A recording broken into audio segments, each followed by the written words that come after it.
자, 이제 준비된 마음으로 2월 둘째 주 예배 하나님 앞에 올려드리겠습니다. 하나님은 영이시니 예배하는 자가 신령과 진정으로 예배할지니라.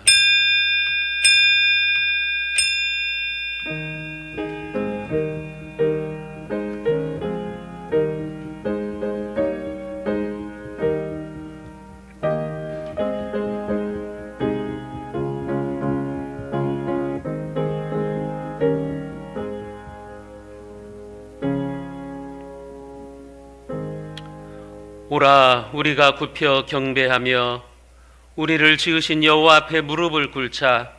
그는 우리의 하나님이시요 우리는 그가 기르시는 백성이며 그의 손이 돌보시는 양이기 때문이라. 너희가 오늘 그의 음성 듣기를 원하노라.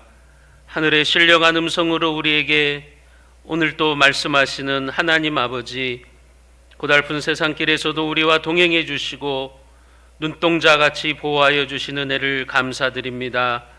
또한 오늘 이 시간에는 거룩한 주일을 맞이하여 생명수 샘물이 솟아나는 전으로 불러주시니 감사합니다. 예배 가운데 온갖 무거운 짐과 걱정과 근심을 내려놓게 하시고 넓으신 주님의 품에 안겨 평안과 안식을 누리게 하여 주시옵소서. 예수 그리스도의 십자가의 공로에 의지해서 우리의 모든 죄악들이 용서함 받고 다시 하나님 앞에 온전한 주의 백성들로 세워지는 시간이 되게 하여 주옵소서. 우리 주 예수 그리스도의 이름으로 기원하옵나이다. 아멘.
우리를 죄악의 사망 가운데서 구원하여 주시고 예수 그리스도를 우리 구주로 믿게 하여 주신 하느님 아버지, 감사와 영광과 찬송을 드립니다. 우리가 아직 죄인 됐을 때 그리스도께서 우리를 위하여 죽으심으로 하나님께서 우리에 대하여 사랑을 확증하셨다고 말씀하셨습니다. 우리가 하나님의 사랑과 은혜를 힘입어 주님의 백성이 되게 하여 주시니 감사합니다. 우리가 사랑 가운데서 살아감으로 말미암아 우리가 더욱더 우리 주님을 경외하며 주님 말씀을 의지하고 살아갈 수 있도록 우리 주님께서 도와주시고 인도하여 주시옵소서. 하느님 아버지, 저희들이 아직도 코로나로 인하여서 믿음 생활과 또 일상생활이 어려움이 있지만은 우리가 더욱더 하나님을 살아가며 사랑하며 또한 우리 형제를 사랑하는 것이 움츠러들지 않도록 우리 주님께서 도와주시고 인도하여 주시옵소서. 그래서 우리가 하나님을 향하여 사랑하는 마음과 사모하는 마음이 활짝 열려지게 하여 주시옵소서. 아버지 하나님, 우리가 아직도 코로나로 인하여서 이렇게 어려운 생활 가운데 있지만은 우리가 이길 수 있도록, 코로나를 이길 수 있도록 담대한 힘을 주시고 능력을 주시옵소서. 우리가 죄악을 회개하고 또한 주님을 의지함으로 말미암아 코로나를 이겨내게 함으로써 우리가 더욱더 주님께 충성하고 헌신한 삶이 될 수 있도록 주님 도와주시고 인도하여 주시옵소서. 저희 새순교를 사랑하시는 하느님 아버지, 새순교회가 어린이부터 청년까지 골고루 부흥하고 성장할 수 있도록 우리 주님께서 도와주시고 인도하여 주시옵소서. 그래서 저희들이 더욱더 이를 위해서 전도하며 또 선교하며 또한 여러 가지의 각종 봉사와 헌신을 통하여 우리 교회가 많은 영혼을 구원의 길로 인도하는 하나님 교회로 우뚝 서게 하여 주시옵소서.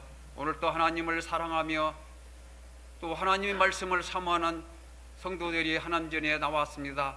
이 시간 하나님께서 세우신 주의 사자 목사님, 성령께서 덧입혀 주시고 권능으로 들으셔서 저희들에게 하나님 말씀을 태어나고 증가하실 때 그 말씀이 권세 있고 능력 있는 말씀이 되게 하여 주시옵소서. 저희들이 하나님 말씀을 들을 때 성령께서 저희들 심령에 충만하게 임재하여 주셔서 저희들의 영혼이 활짝 열리게 하여 주시고 영이 맑아지며 밝아지게 하여 주시고 하나님께 대한 믿음과 소망과 사랑이 넓어지고 또 깊어지고 또 높아지는 은혜로운 말씀 시간이 될 수 있도록 우리 성령께서 함께하여 주시옵소서.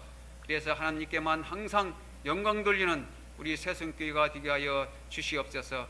감사드리며 사랑 많으신 예수님의 이름으로 기도드리옵나이다. 아멘.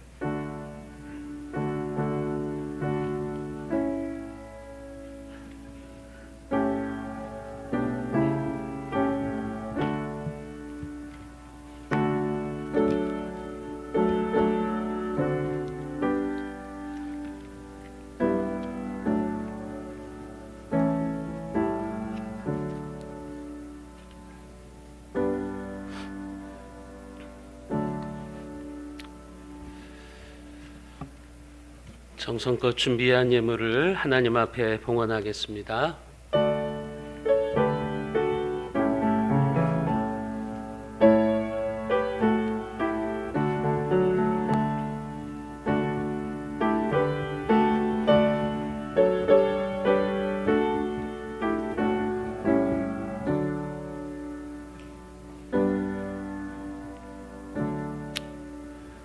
우리 생명의 주인이 되시는 하나님 아버지, 우리의 삶의 고난의 아픔을 제거해 주시고 희망이 연걸어가게 하시니 감사합니다. 11조로 드립니다. 섬김을 심었사오니 축복을 거두게 하시고 소망으로 심는 기도를 들으시고 응답하여 주옵소서. 주정예물과 감사예물 생일예물로 드립니다. 내딛는 인생의 발걸음마다 하나님께서 동행하여 주시고 내년 생일 때까지도 강건케 되며 평강의 길을 걸어가게 인도하여 주옵소서. 선교 구제 장학 전도헌금 교회 사랑헌금에 우리의 마음을 담아서 드립니다. 돈의 지배를 받지 아니하고 하나님을 위해서 물질을 사용하고 하나님의 선한 사업에 동참한 손길들을 경고케 하여 주시고 그 가정과 기업과 생업 위에 하나님의 도우심의 손길이 늘 머물게 하여 주시옵소서. 이 예물이 쓰여지는 곳에 하나님의 사랑이 곳곳에 배이게 하시고 우리 교회는 방황하는 영혼들의 안식처가 되는 참된 진리의 공동체가 되게 하여 주옵소서. 우리 주 예수 그리스도의 이름으로 간절히 축복하며 기도드리옵나이다. 아멘. 교회 소식입니다. 사회적 거리 두기가 이제 이번 주부터 완화됩니다. 서울 지역은 이제 2단계로, 그리고 그 위의 지역은 이제 1.5단계로 격하가 됩니다. 또 지방자치단체에 따라서 이제 자율적으로 조절할 수 있게 됩니다. 이제 사회적 거리두기가 완화되었기 때문에 주일 오후 예배와 수요 예배는 이제 다시 재개하도록 하겠습니다. 점차적으로 재개하도록 하겠습니다. 2월 28일부터 그 주일부터는 오후 예배를 진행을 하겠습니다. 그리고 그 주간 수요일 3월 3일이죠. 3월 4일부터 수요 예배가 재개되도록 하겠습니다. 그리고 3월 첫째 주부터 이제 개학과 더불어서 학교 개학과 더불어서 그동안 온라인으로 예배드렸던 주일학교를 다시 열도록 하겠습니다. 성도님들 이 일정에 따라서 교회가 운영된다는 것을 기억해 주시기를 바랍니다. 1월 첫째 주와 둘째 주에 우리가 함께 모여서 예배를 드리지 못했기 때문에 2021년도 교회 여러 가지 사업들을 위한 헌금들, 교회 사랑 헌금, 구제 선교, 장학 전도 헌금 등을 아직 작정하지 못하신 분들은 작정해 주시기를 바랍니다. 예배당 뒤편에 작정서가 있으니 작성하셔서 교육자에게 제출해 주시면 됩니다. 이것은 이제 매주 드리는 것이 아니라 월정, 한 달에 한 번씩 드리는 월정 헌금입니다. 함께 동참하셔서 2021년도 한 해 동안 교회가 여러 가지 사업들을 잘 감당할 수 있도록 협력해 주시기를 바랍니다. 다른 광고사항은 주보를 참조하시면 되겠습니다. 오늘 이 아침에 우리에게 주시는 하나님의 말씀입니다. 신약성경 마가복음 4장 20절 말씀입니다. 제가 가지고 있는 성경으로 신약성경 58쪽에 있습니다. 마가복음 4장 20절 말씀입니다. 제가 받들어서 읽겠습니다. 좋은 땅에 뿌려졌다는 것은 곧 말씀을 듣고 받아 30배나 60배나 100배의 결실을 하는 자니라. 아멘. 우리 옆에 분들한테 이렇게 인사하십니다. 새해에는 부드러운 마음으로 삽시다. 이렇게 인사합니다. 새해에는 부드러운 마음으로 삽시다. 부드러운 마음은 하나님의 은혜가 임하는 마음입니다. 그리고 부드러운 마음은 하나님의 복이 찾아오는 마음입니다. 우리는 굳은 마음보다는 부드러운 마음을 가지고 살아야 됩니다. 부드러운 마음을 가질 때 하나님의 임재를 우리는 경험할 수가 있습니다. 1961년 4월 12일 날 러시아의 우주비행사인 가가린은 보스토크 1호를 타고 인류 최초로 우주비행에 성공을 했습니다. 그는 우주에서 지구를 바라본 감상을 이렇게 이야기했습니다. 지구는 푸른 빛이었다. 하나님은 우주의 그 어느 곳에서도 발견하지 못했다. 러시아의 우주비행사는 이렇게 자기의 소회를 이야기했습니다. 그러나 1971년 아폴로 15호의 승무원으로 달을 탐사했던 미국의 우주비행사 제임스 어위는 가가린과는 다르게 이렇게 이야기를 했습니다. 달나라에 있는 동안 나는 하나님을 아주 가까이에서 체험했다. 여러분, 똑같이 우주를 갔다 왔습니다. 그런데 한 사람은 그 어느 곳에서도 하나님을 느끼지 못하고 어떤 사람은 하나님의 임재를 경험합니다. 무엇을 알 수 있습니까? 하나님을 믿지 않는 자들은 온 우주를 돌아다녀 보아도 하나님을 느낄 수 없지만 참된 성도는 골방에서도 하나님을 느낄 수가 있어요. 왜 그렇습니까? 거듭나지 못한 사람들의 마음은 완전히 굳은 마음이기 때문이에요. 성경은 그런 마음을 가리켜서 돌의 마음, 돌처럼 굳은 마음 이렇게 이야기를 하고 계십니다.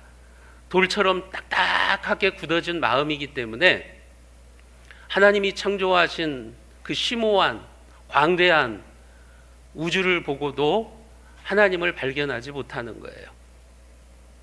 굳은 마음이기 때문에 그렇습니다. 반면에 부드러운 마음은 살코기와 같은 마음이에요. 여러분 정말 좋은 그 한우 드셔보셨어요? 전 정읍에 있을 때 그 소를 그냥 수백 마리를 키우는 분이 한번 한우를 대접받은 적이 있어요. 근데 진짜 좋은 한우는 입으로 들어가자마자 녹아요. 그러니까 그런 부드러운 마음이 살코기와 같은 마음이에요. 우리 김제식으로 말하면 2 플러스 총체보리 한우, 그런 마음. 그러니까 참 부드러워요. 저는 여러분들이 돌 같은 마음으로 살지 마시고 살코기와 같은 마음으로 살아가시기를 원합니다. 여러분, 왜 사람의 마음이 딱딱한 돌처럼 굳어지는 것일까요? 그 이유가 뭐예요? 가장 근본적인 이유는 영적인 어둠 때문에 그렇습니다. 영적으로 어두워져 있기 때문에 굳어져 있는 겁니다.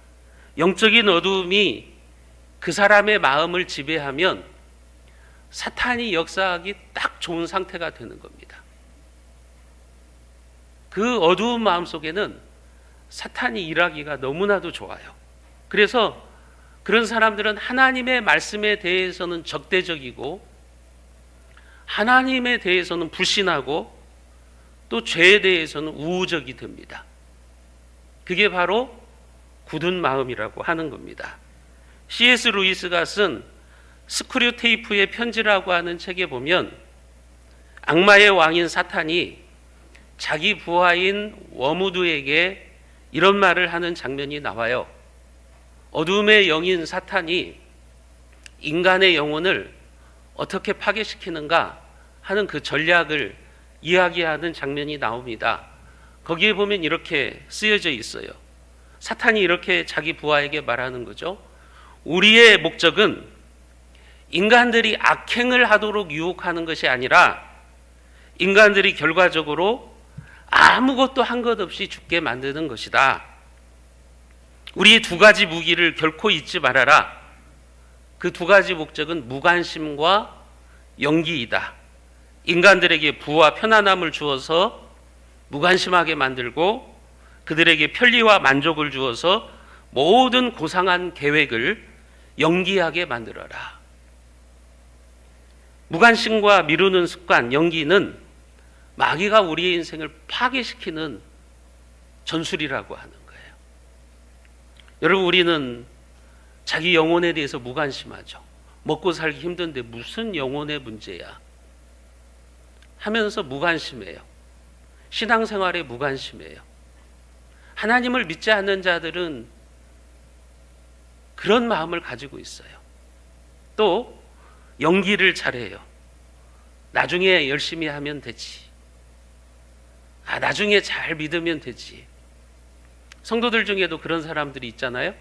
좀 신앙생활 열심히 하세요. 그러면은 나중에 열심히 하겠습니다. 차차 열심히 하겠습니다. 그렇게 하시는 분들이 있어요. 여러분, 그러나 차차가 아차가 되는 순간이 올 수가 있어요. 그렇게 자꾸 미루다 보면 언젠가는 아차하고 후회하는 날이 올 수가 있다는 거죠. 사탄은 이 두 가지를 가지고 우리의 영혼을 파괴한다는 겁니다. 자꾸 미루도록 하는 것, 그리고 무관심하는 삶, 이것을 통해서 우리의 삶을 파괴합니다. 한마디로 말하면 우리 인간들에게 편리함과 이 땅에서의 만족함을 심어주어서 우리의 영혼을 무감각하게 만들어버리는 거예요. 우리의 영혼을 어둡게 만들어버리는 거예요. 그래서 신앙생활에 열심을 내지 못하게 하는 것이고 하나님을 제대로 섬기지 못하게 하는 것입니다. 이런 것들을 통해서 사탄은 서서히 우리에게 무딘 마음을 갖도록 만드는 것입니다. 영적인 어둠 속으로 우리들을 몰아가고 있는 겁니다. 마치 미지근한 물속에서 삶아지는 개구리처럼 서서히 죽어가게 하는 거죠. 프랑스에 가면 이제 뭐 개구리 요리가 있다 그래요. 근데 개구리를 삶는 방법이 뭐냐면 이렇게 미지근한 물에다가 개구리를 넣고 서서히 열을 가하는 거예요. 처음에는 미지근한 물 속에 있으니까 개구리가 따뜻하다, 참 좋다, 그런 상태예요. 근데 서서히 열을 올려요. 그러면 점점 뜨거워지면서 삶아지는 거죠. 자기가 죽는지도 모르고 삶아지는 거예요. 사탄이 쓰는 방법이 그거라는 거죠. 사탄은 무관심과 미루는 습관, 이것을 통해서 우리 영혼을 서서히 삶아가는 거예요. 우리 영혼을 죽여가는 거예요. 그래서 하나님에 대해서 적대적이게 만들고 또 신앙생활에 열심을 내지 못하게 하는 거예요. 자기 영혼에 아주 무관심하게 만들어버리는 거예요. 그리고 그 끝은 파멸이죠. 영원한 멸망, 지옥이 기다리고 있는 것입니다. 여러분, 굳어진 마음은 강팍한 마음이에요. 성경에서 강팍하다는 말에 이 단어의 원어적인 의미가 뭐냐면 수분이 증발되어서 딱딱해진 상태, 이게 강팍한 상태입니다. 성경이 말하는 강팍함이 그런 의미를 가지고 있어요. 살코기처럼 부드러운 사람의 마음이 세월이 흘러가면서 이제 말라버리는 거죠. 말라버려 가지고 돌처럼 딱딱하게 된 상태를 말하는 겁니다. 제가 여러분들이 알기 쉽게 예를 들자면 수분이 사라져버린 밀가루 반죽과도 같은 마음입니다. 예전에 어린 시절에 수제비를 많이 끓여 먹었습니다. 그 시절에는 집집마다 이 부엌의 찬장에 젖은 헝겊으로 싼 밀가루들이 있었어요. 그래서 어머니들은 쌀이 부족하면 찬장에 밀가루 반죽을 뜯어서 수제비를 끓였어요. 뭐 우리 어르신들은 잘 아실 거예요. 그런데 그 밀가루 반죽이 딱딱하게 말라버리는 경우가 생겨요. 좀 이제 못 먹죠. 왜 밀가루 반죽이 딱딱하게 되느냐? 젖은 헝겊으로 밀가루 반죽을 싸지 않았거나 밀가루 반죽을 너무 오랜 시간 동안 방치하면 그렇게 되는 거죠. 왜냐하면 수분이 날아갔기 때문에. 수분이 날아갔기 때문에 말랑말랑하던 밀가루 반죽이 아주 딱딱한 상태가 되어버리고 마는 겁니다. 성경이 말하는 강팍한 마음이 그런 마음입니다. 우리에게 하나님의 은혜의 수분이 들어가면, 계속해서 공급되면 우리 마음이 부드러운 마음이 됩니다. 그런데 이 말씀의 은혜의 수분이 공급되지 않으면 점점 딱딱해져요. 나중엔 돌처럼 굳어져요. 완전 화인 맞은 양심이 돼요. 죄를 행하면서도 죄인지를 몰라요. 그래서 교회들이 막 어렵고 힘들 때, 뭐 싸울 때 보면 이 은혜의 수분이 말라가지고 성도들이 완전히 돌처럼 굳은 마음이 되어버려요. 세상 사람들보다 더 악한 마음을 갖게 되는 것을 우리가 봐요. 왜냐하면 수분이 날아갔기 때문에 그래요. 점점 굳은 마음이 돼가지고 그 인간의 타락한 본성과 연합되어 가지고 하나님을 대적하고 죄를 사랑하게 되고 또 죄를 지었어도 회개할 줄 모르는 그런 상태가 되는 겁니다. 그래서 하나님의 말씀을 통해서 자신의 죄와 잘못을 지적받아도 회개할 줄을 몰라요. 돌이킬 줄을 모르는 그런 상태가 되어버리는 겁니다. 여러분, 반면에 부드러운 마음은 하나님의 말씀에 예민한 마음이에요. 오늘 말씀에 보면 예수님께서는 우리의 마음을 밭으로 비유하면서 그 사실을 알려주시고 있어요. 부드러운 마음은 하나님의 말씀이라고 하는 씨앗을 잘 받아서 열매를 맺는다고 하시고 있습니다. 우리가 마가복음 4장 20절 말씀을 우리가 같이 한번 읽어봅니다. 좋은 땅에 뿌려졌다는 것은 곧 말씀을 듣고 받아 30배나 60배나 100배의 결실을 하는 자니라. 예수님은 우리의 마음이 밭이라고 말씀을 하십니다. 그리고 그 밭에 뿌려진 씨앗이 하나님의 말씀이다.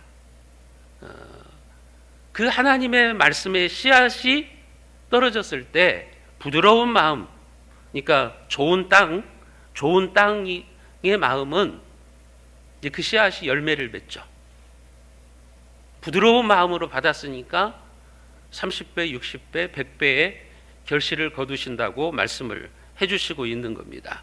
이런 마음을 가진 성도는요, 하나님의 마음에 한없이 약해져요. 그래서 하나님이 조금만 슬퍼하시는 것 같아도 마음이 시려서 어쩔 줄을 몰라 해요. 이런 부드러운 마음을 가진 성도들은 그래요. 하나님이 싫어하시는 일을 하고 나서는 회개할 줄을 알아요. 왜냐하면 마음이 너무 아프거든요. 내가 하나님이 싫어하시는 일을 했구나.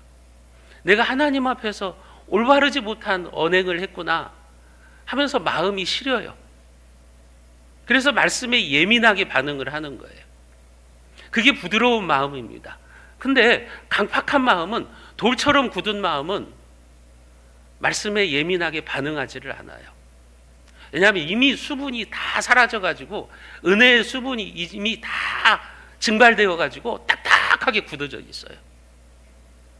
죄를 지어도, 나쁜 행동을 하고 나쁜 말을 해도 회개할 줄을 모르는 거죠. 돌이킬 줄을 모르는 겁니다. 여러분, 그래서 우리는 삶의 열매를 맺으려면, 우리가 거룩한 삶을 살기를 원한다면 우리는 말씀의 씨앗을 받을 때 부드러운 마음이 돼야 되는 겁니다. 기독교의 고전 중에 고전, 철로역정이라고 하는 책이 있어요.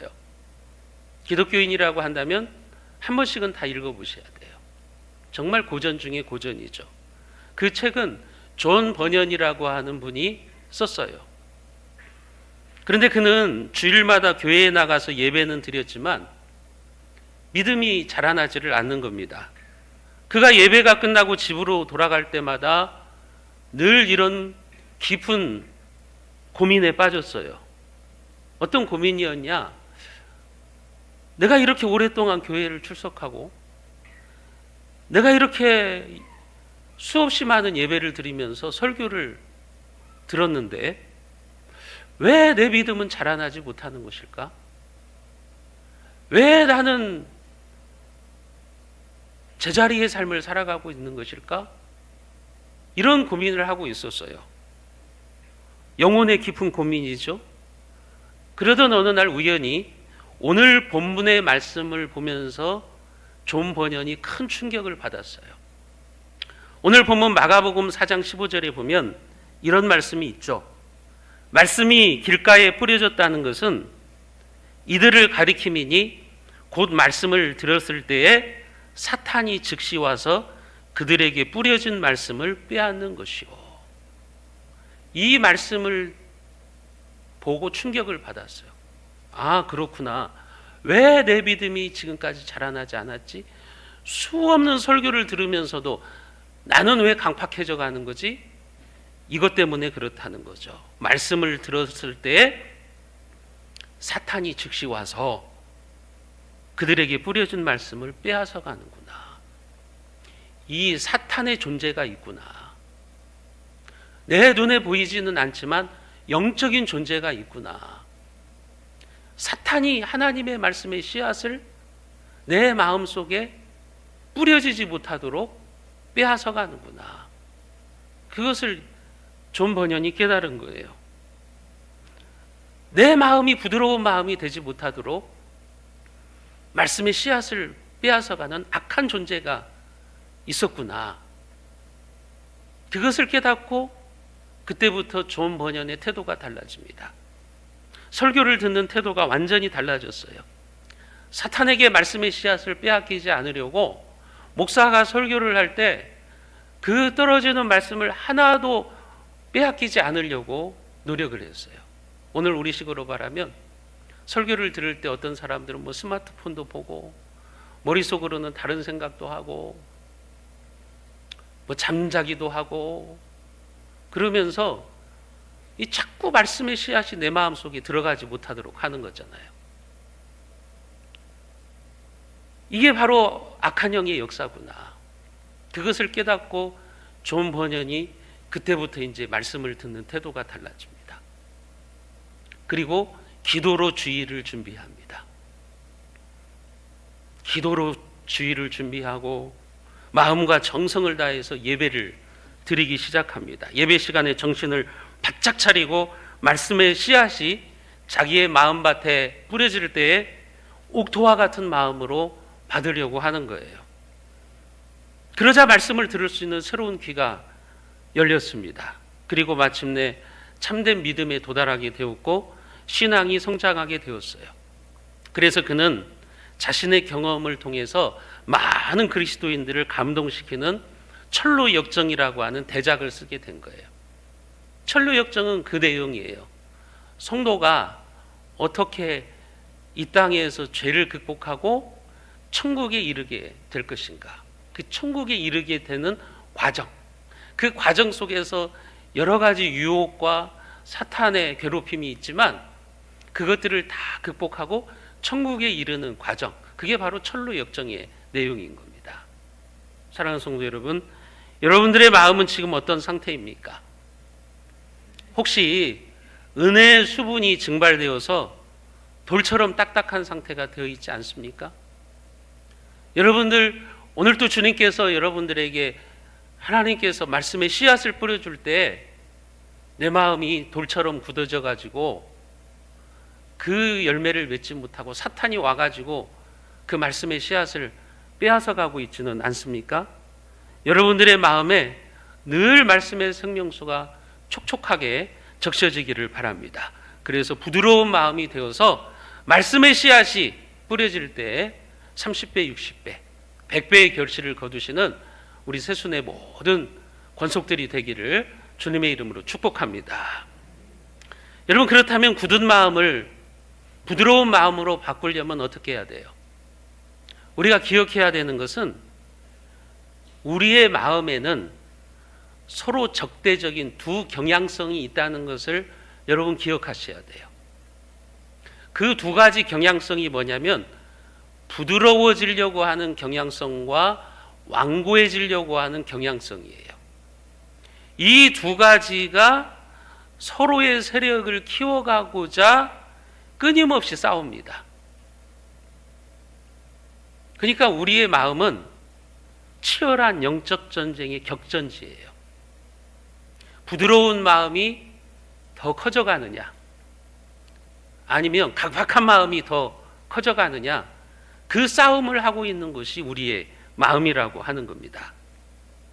그리고 어떤 세력이 더 강하느냐에 따라서 내 삶의 방향이 완전히 달라져요.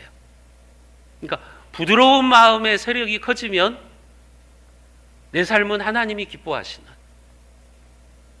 하나님의 복을 받을 수 있는 방향으로 가는 것이고, 강팍한 경향이 커져가면 이제 점점 돌처럼 굳어져서 화인 맞은 양심이 돼버려요. 하나님을 적대시하고 성도라고 하는 껍데기는 가지고 있지만 불신자보다도 더 죄악된 삶을 살아갈 수가 있는 겁니다. 그렇기 때문에 우리는 우리의 굳은 마음을 부드러운 마음으로 바꿔야 돼요. 근데 어떻게 해야 되느냐? 우리의 마음밭을 기경해야 되는 거예요. 이제 봄이 오면 농부들이 밭에 씨앗을 뿌리잖아요. 그때 그냥 뿌리지 않는다고요. 겨울 동안에 얼어붙어 있는 땅을 갈아엎어야 돼요. 갈아엎고서 그 다음에 부드러운 땅 위에 씨앗을 뿌려야 결실을 하는 겁니다. 근데 겨울 동안 얼어붙던 땅을 그냥 두고 그 위에 씨앗을 뿌리면 이 결실을 맺기가 어려워요. 그런 것처럼 여러분, 우리의 마음밭을 기경해야 돼요. 뒤집어 엎어야 돼요. 뒤집어 엎어야 이제 우리 마음속에 있는 그 완고함이 점점 부드러운 마음으로 바뀌는 거죠. 그러면 우리의 마음을 기경하기 위해서는 어떻게 해야 돼요? 여러분, 먼저는 매일 자신을 돌아보면서 회개하셔야 돼요. 회개함으로 마음을 지켜야 됩니다. 회개는 우리 굳은 마음을 부드럽게 하기 위해서 하나님께서 주신 은혜의 수단입니다. 그래서 회개를 잘하는 성도는 부드러운 마음을 가져요. 그러나 회개를 안 하는 성도는 점점 굳어집니다. 회개를 하더라도 자기 깨어짐이 있어야 되는 거예요. 그냥 눈물만 흘리고 내 잘못했습니다, 이건 후회예요. 후회하는 것이 아니라 자기를 깨트리는 회개의 작업이 필요한 거죠. 단지 눈물만 흘리는 것이 아니라 반복적으로 계속해서 자기를 깨트려야 되는 거예요.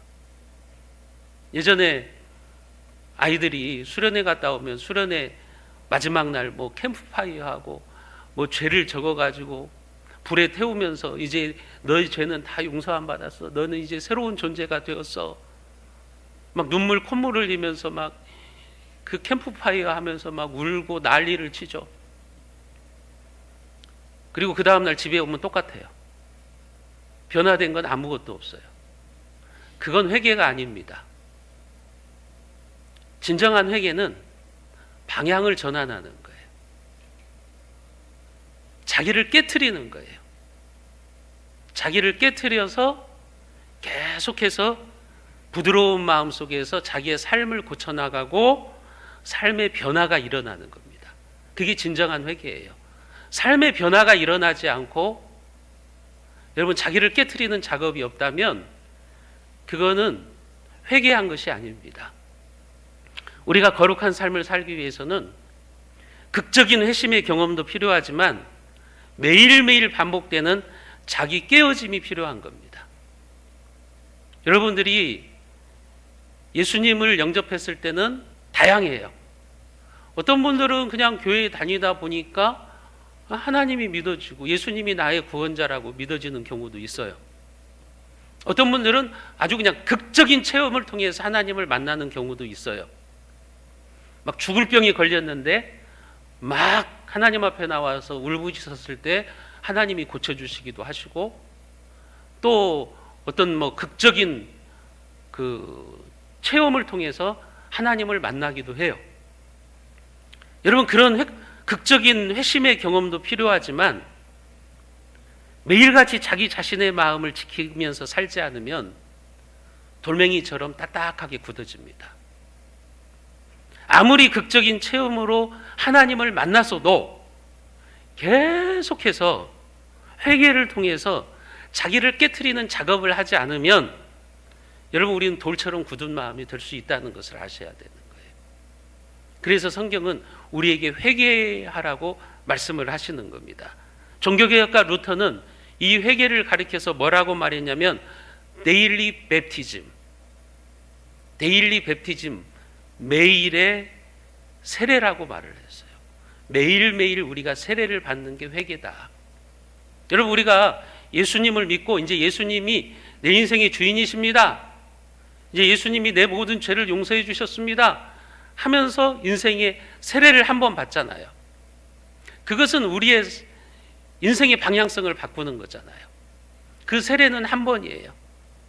그런데 우리는 여전히 우리 안에 죄성이 남아있고 악한 본성이 있어요. 그래서 매일매일 회개를 해야 돼요. 회개를 하면서 우리의 굳은 마음을 부드러운 마음으로 바꿔가야 됩니다.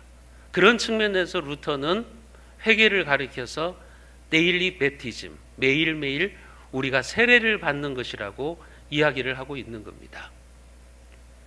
예컨대 매일 꾸준하게 관리하는 잔디밭과 거의 관리를 하지 않고 방치하는 잔디밭에는 현격한 차이가 있는 겁니다.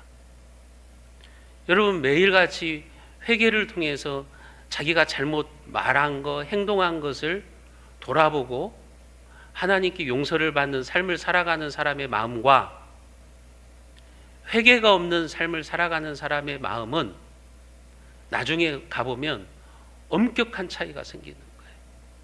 아주 큰 차이가 생기는 거예요. 여러분 매일 진실한 회개가 반복되는 성도, 자기의 마음밭을 잘 관리하는 성도와 그렇지 않은 성도의 마음은 나중에 주님 앞에 설 때에 현격한 차이가 있게 될 겁니다. 어마어마한 차이가 생기게 될 거예요. 그래서 우리의 마음을 부드럽게 만들려면 우리는 이 회개를 잘해야 돼요. 회개 대장이 되셔야 돼요. 그럴 때 여러분들의 마음의 상태가 이제 살코기처럼 부드러운 마음의 상태를 가지게 되는 거예요. 두 번째는 부드러운 마음이 되기 위해서 겸손한 심령이 되셔야 됩니다. 주변에 보면 남이 자기를 알아주지 않거나 자기를 낮게 평가하는 것을 못 견디는 사람들이 있어요.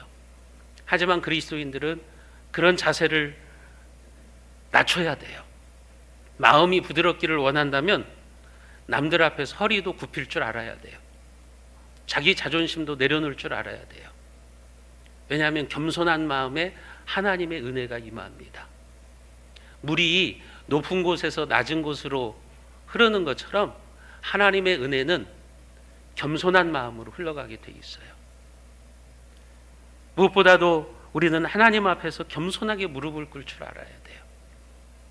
겸손하게 무릎을 하나님 앞에 꿇고 하나님, 내가 아직도 내 마음이 굳어 있습니다. 내 마음이 완악합니다. 부드러운 마음을 주십시오.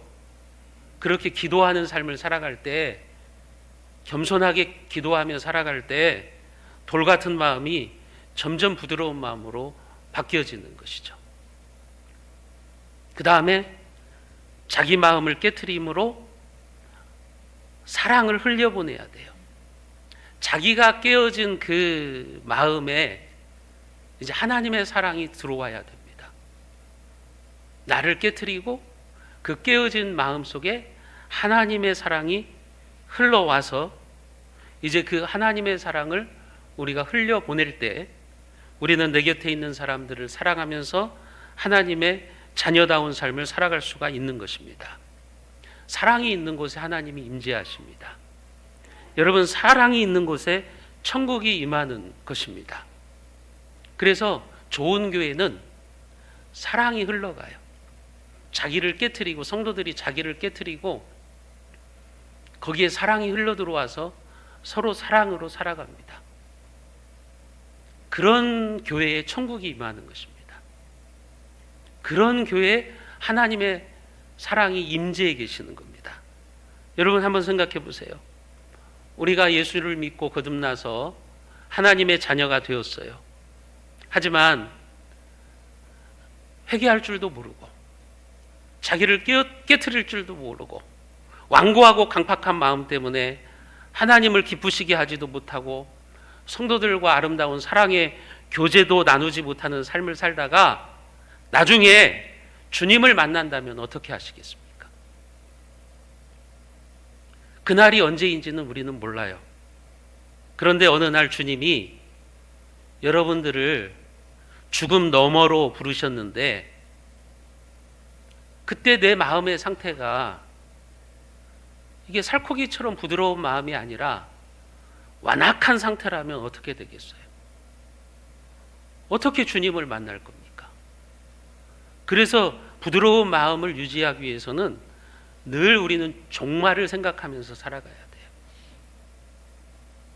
내가 언젠가는 주님을 만날 텐데, 언젠가는 죽음 너머로 하나님께서 나를 부르실 텐데, 그때 나는 어떤 마음으로 하나님을 만날까? 돌처럼 그냥 딱딱한 마음으로 하나님을 만날까? 아니면 살코기처럼 부드러운 마음을 가지고 하나님을 만날까? 내 마음이 은혜의 수분이 그냥 다 증발되어 가지고 굳어질 대로 그렇게 굳어진 상태로 하나님을 만나면 여러분 우리가 어떻게 하겠습니까? 그래서 정말 마음을 부드럽게 하기 위해서는 자기 수양이 아니라 여러분 종말을 생각하시면서 사셔야 돼요. 그래서 기독교인들의 삶의 윤리는 종말론적 윤리가 아니에요. 끝이 있다는 거죠. 끝이 있음을 기억하면서 우리가 늘 우리의 마음을 부드러운 마음으로 만들어 가야 되는 거죠. 내면 세계의 질서와 영적 성장이라고 하는 책이 있습니다. 그 책에 보면 우리의 마음을 정성껏 가꿔야 되는 정원의 비유를 합니다. 그 책에 보면 이런 글귀가 있어요.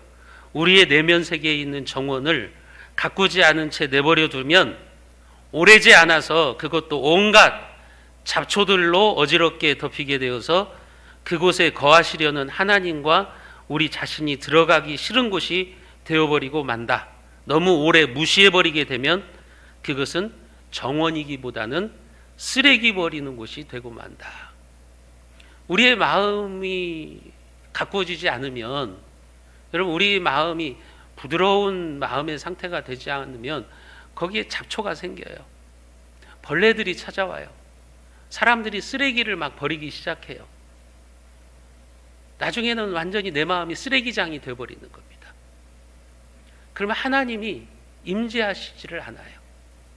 쓰레기와 같은 그 마음속에는 하나님이 찾아오시지를 않아요. 그러니까 더 악해지는 겁니다. 더 강팍해지는 겁니다. 우리 마음이 그렇다는 거죠. 하나님은 우리 마음을 아름다운 정원으로 만들어 주셨어요.